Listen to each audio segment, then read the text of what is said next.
Bonjour et bienvenue dans cette nouvelle vidéo, ici le fan de Komiya, et aujourd'hui, petite réception, enfin je me suis déplacé, c'est passage en boutique et quelques petits boosters pour aller chercher des petites cartes intéressantes pour mon prochain deck, eh bien parce que le prochain tournoi c'est début mai, ça va arriver très vite. Et j'hésite encore entre deux decks, mais en tout cas il me manque encore quelques cartes. Et du coup on a du EV5, on a du EV6 et on a du EV7. Des séries intéressantes avec pas mal de cartes qui sont jouées si vous suivez un peu le TCG. Et du coup eh bien on va ouvrir ça après, et avant je vous montre rapidement les cartes que j'ai récupérées. Je pense qu'il y en a pour une trentaine d'euros à peu près. Et du coup je vous mets pas le détail parce que je n'ai pas en mémoire du coup le prix des cartes, mais eh bien je vais vous faire défiler les cartes et vous expliquer pourquoi est-ce que je les ai prises. Mais avant tout et avant de commencer, n'hésitez pas à vous abonner si c'est pas encore fait et à mettre un petit pouce sur cette vidéo, ça aide la croissance de la chaîne. Et la croissance est plutôt bonne en ce moment et on va espérer continuer. On commence du coup avec le sac de nœuds AR de 151. Je vous l'ai déjà dit, maintenant j'ai l'intention de me concentrer principalement sur le japonais au niveau des AR, des SAR. Et du coup, eh bien, j'aime bien les cartes de 151, mais en français c'est hors de prix. On en a déjà discuté dans ma vidéo sur le prix des AR. Rappelez-vous, tout est au-dessus des 15 € facilement. Toutes les AR 251, et en japonais ça reste encore un peu accessible, ça a un tout petit peu augmenté, c'est vrai que c'était beaucoup plus bas, mais ça reste encore assez accessible. Il m'en manque plus tant que ça parce que je les veux pas forcément toutes, il me manque notamment le Match Chopper et je crois que le reste, eh bien je prendrai peut-être pas, mais en tout cas j'en ai déjà pas mal. Et le sac de nœuds, elle est assez sympa et c'est une des moins chères. J'ai pris aussi le Tissamboul parce que j'ai le duo avec le Philanthrope en français, mais eh bien comme je vous ai dit, transition vers le japonais, donc du coup il me faut la SAR maintenant, mais du coup j'ai déjà la R, on est sur SV1V, donc du coup écarlate. Là on passe sur des cartes que je trouve jolies, donc en fouillant des cartes pour jouer, eh bien j'ai trouvé quelques cartes intéressantes, et donc du coup ça c'est des cartes que j'ajoute à ma collection. J'ai une collection où je mets les illustrations que je trouve belles. Et eh bien, vous voyez, voilà, c'est des illustrations. Alors, il y a du Kanda, il y a quelques illustrateurs que je collectionne. Il y a des illustrations que je trouve très très belles, pas au point de commencer une collection d'illustrateurs, parce que sinon ça va commencer à faire beaucoup. Mais peut-être qu'un jour, j'organiserai ça par thème. Peut-être, voilà, je sais pas. Il y a du Soso aussi, alors faut pas tenir compte des prix, c'est des anciennes sleeves.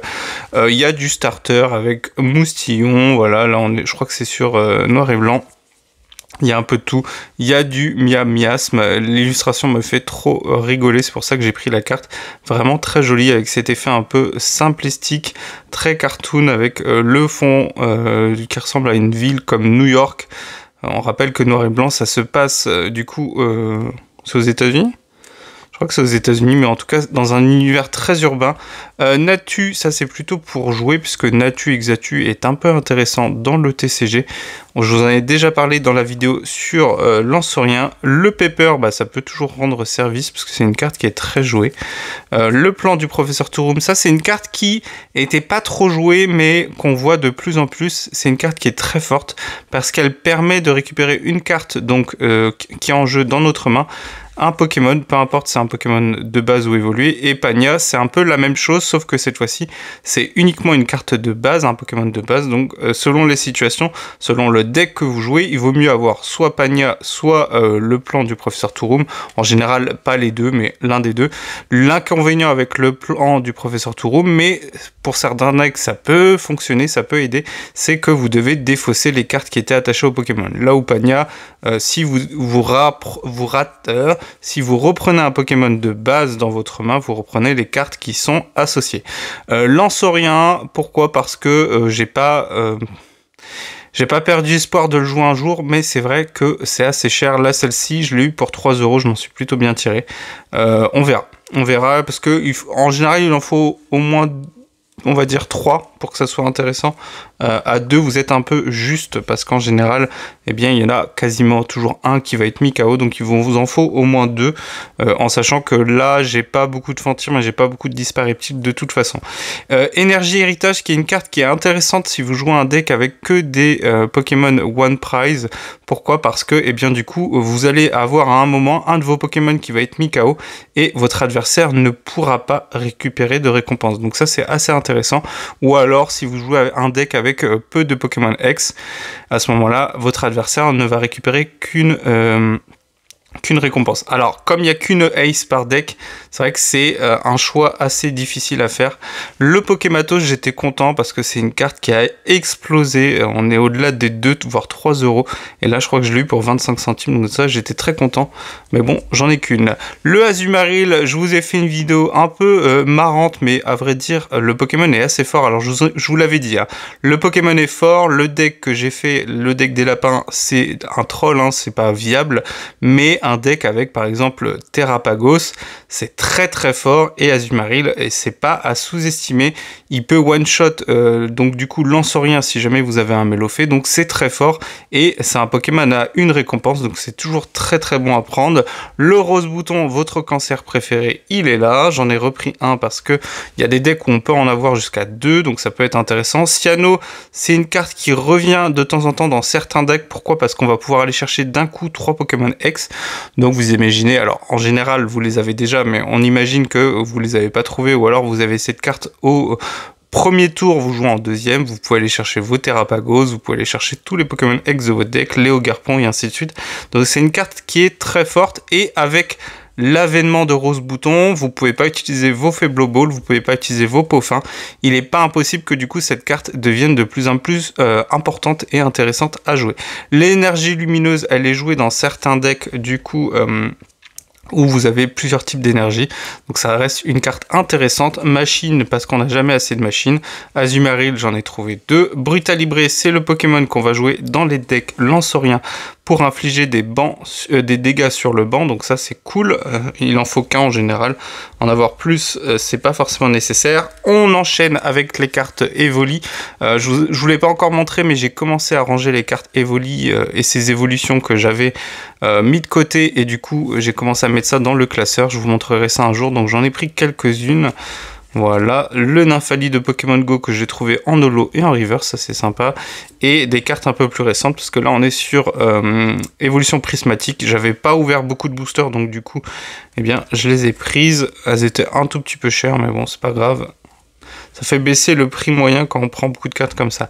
Là, on passe sur Pokémon que je collectionne / illustrateur que je collectionne. On commence très bien avec Comia, c'est une carte que j'avais déjà mais pas en reverse. Il faudra que je la trouve du coup pour ma collection de Gourmelet, puisque je fais aussi la collection des Gourmelets, et oui.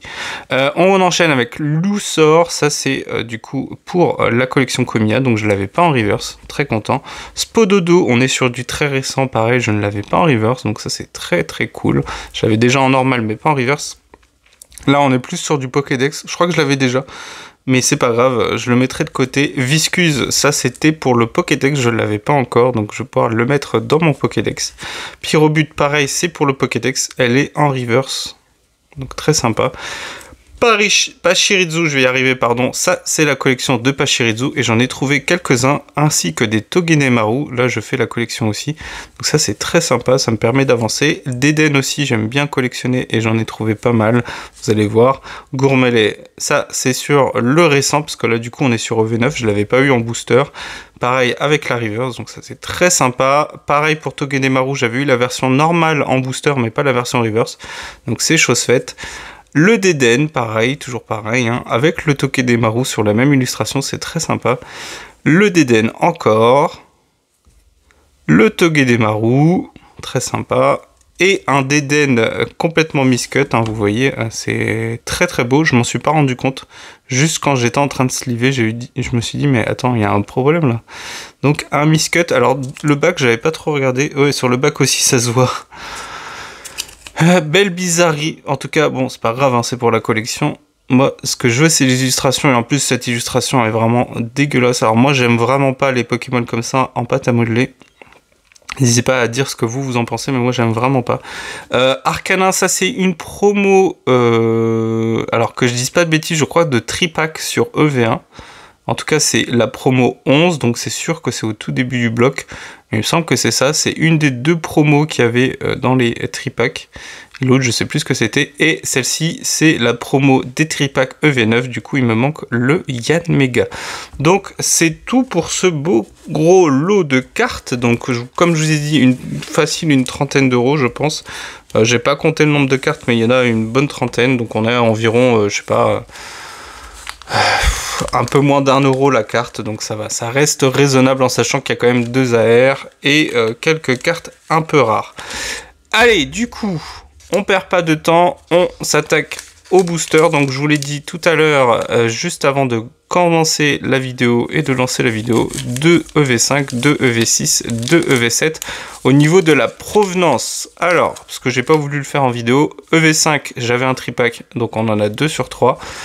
Les mascarades crépusculaires, ça vient d'un coffret Super Dauphin que j'avais acheté il y a un petit moment, donc là, du coup, il y en a 2.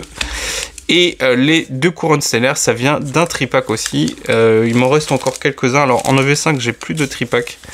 Mais en EV7, il me reste un tripack. Mais avec l'illustration Latias, la promo Latias. Donc je pense que je vais le garder celui-là. Je pense qu'il sera un peu recherché. Et comme Forgelina, j'ai envie de collectionner aussi les Forgelina. Je vais garder la carte. Mais je crois que je l'avais déjà. Mais des fois, j'aime bien avoir les cartes dans plusieurs collections. Pourquoi? Eh bien parce que c'est pas toujours rangé au même endroit, donc forcément c'est plus intéressant. Sur force temporelle, on cherche les Noirfang évidemment, c'est ce qui va nous intéresser. Je crois qu'il y avait d'autres cartes, je crois que c'est le Maril de force temporelle qui est intéressant. Et rien pour l'instant. Est-ce qu'on a quelque chose derrière? Oui, on aura une X avec Cisaiox. Alors j'ai commencé à voir quelques personnes jouer Cisaiox X avec notamment le Métang. Il y a un Métang sur force temporelle qui permet de charger l'énergie acier si jamais vous la trouvez dans le dessus de votre deck. À voir. Je connaissais pas trop la stratégie. À voir ce que ça peut donner. Cette carte je l'avais déjà parce que j'aime bien collectionner les Cisaiox. J'ai même la full art aussi. Donc je l'avais déjà, mais c'est quand même sympa d'avoir un hit pour commencer, pour se chauffer tranquillement. On a eu une petite carte de Kanda aussi, ça fait toujours plaisir, on va pas se plaindre. C'est sympa de voir nos illustrateurs préférés. Métalos. Derrière on aura Roserad. Est-ce qu'on a quelque chose? Keldeo, ça va être là. Une reverse avec Shaymin. Est-ce qu'on a? Non, ça sera encore une reverse. Et on aura, non, une holo, donc avec Volcaropod. J'en ai eu tellement des Volcaropods. Je commence à en avoir marre. Donc, une X pour ces 2 premiers boosters. On passe à EV6. EV6, j'ai refait le point là sur mes ouvertures de EV parce que je vous avais fait une vidéo l'année dernière où je vous comparais mes ouvertures à une ouverture de display. Et donc, je vais refaire la vidéo prochainement. Ça va faire 1 an du coup que je note du coup toutes mes ouvertures et on va regarder ce que ça donne en sachant que sur la deuxième partie, donc je crois que c'est fin 2024 et début 2025, il y a eu beaucoup moins d'ouvertures. On est au-dessus des 250 mais on est en dessous des 300, donc du coup l'échantillon sera pas une reverse, holo reverse pardon. Wistikram, très jolie illustration de Jerky.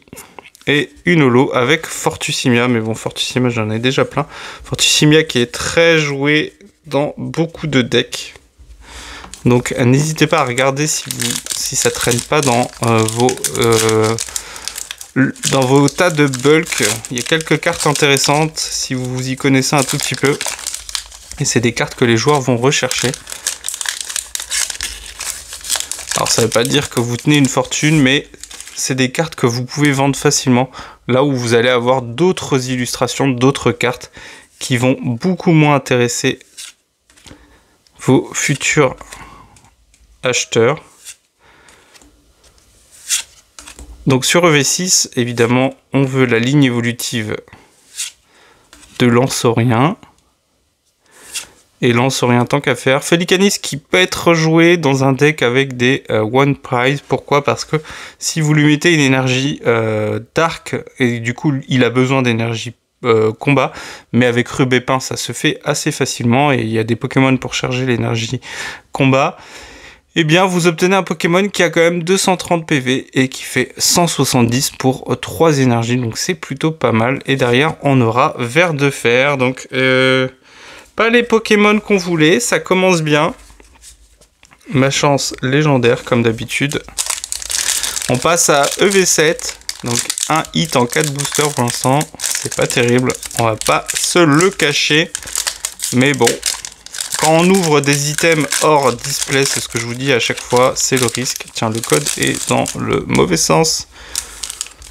Et oui, je récupère les codes maintenant, même si là j'ai atteint un niveau où j'ai pas trop besoin, parce que si j'ai besoin d'acheter de nouvelles cartes, c'est pas très compliqué. C'est vrai que s'il y a une nouvelle série et que j'ai pas l'occasion de rentrer beaucoup de codes et que je veux jouer les nouvelles cartes, c'est un peu compliqué. Mais a priori, ça va. Alors, est-ce qu'on a quelque chose? Ça sera une Holo Reverse. Et on aura une X. Et ça sera le Tortank. Je l'avais jamais eu, le Tortank X. Sympa, sympa. Je crois qu'il n'est pas joué du tout. Mais ça fait sympa. Ça fait sympa. Ça fait plaisir. C'est une carte qui partira probablement à l'échange. Parce que je collectionne pas Tortank. Donc pourquoi pas l'échanger contre une ex que je jouerai. On va essayer de faire ça. À la fin de la semaine, du coup, je serai au gala. Donc je vais essayer de récupérer pas mal de cartes. J'ai mon dépôt à faire chez Collectora. Je vous en reparlerai une fois qu'on réceptionnera les cartes. Mais je vous avais un peu montré. Ce que je ferai, c'est que je referai je referai une photo des cartes que je vais déposer. Pour que vous ayez, eh bien, du coup, une idée de ce que je vais déposer, mais il y a vraiment du lourd. Allez, est-ce qu'on a quelque chose à la Clitic qui est joué dans les decks Mamochon avec Luxray, et ça sera Boumata, et c'est une carte que j'aime bien parce que c'est l'illustrateur qui a fait Scarabrut et Triopiqueur d'Alola, pardon, et donc du coup ça fait un beau petit trio. J'ai les 3 en japonais. En français, je crois que j'avais le Scarabrut, je suis pas trop sûr. Donc ça, c'est une carte que je ne vais pas garder du coup, mais ça fait plaisir de tomber sur une AR. Et du coup, on aura le Frison qui est très joué dans les decks, dans certains archétypes de decks Terrapagos, mais j'en ai déjà plein, j'en ai même une avec le stamp Play. Donc celle-ci, je n'ai pas besoin de la garder, j'en avais en plus déjà quelques-uns.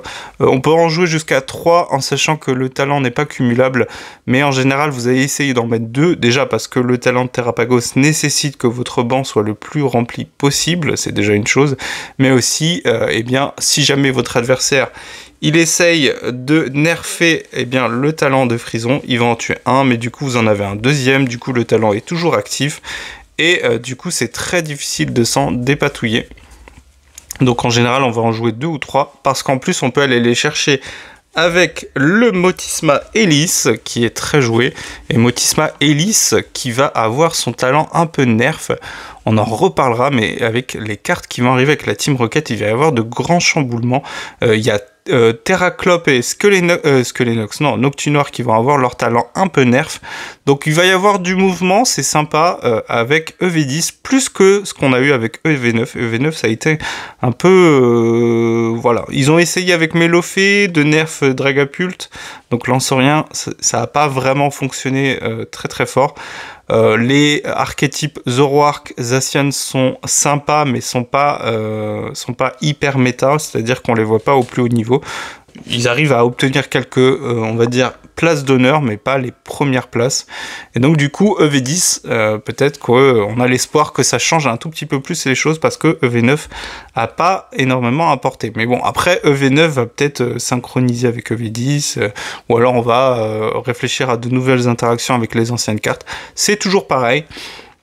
Et c'est pour ça que le TCG, c'est dur de se tenir au courant. Donc on refait le point, donc quand même 3 hits en 6 boosters. Ça fait 1 hit tous les 2 boosters, c'est très très bon. On a Boumata AR, donc du coup là c'est sur EV7, donc Couronne Stellaire, je vais y arriver.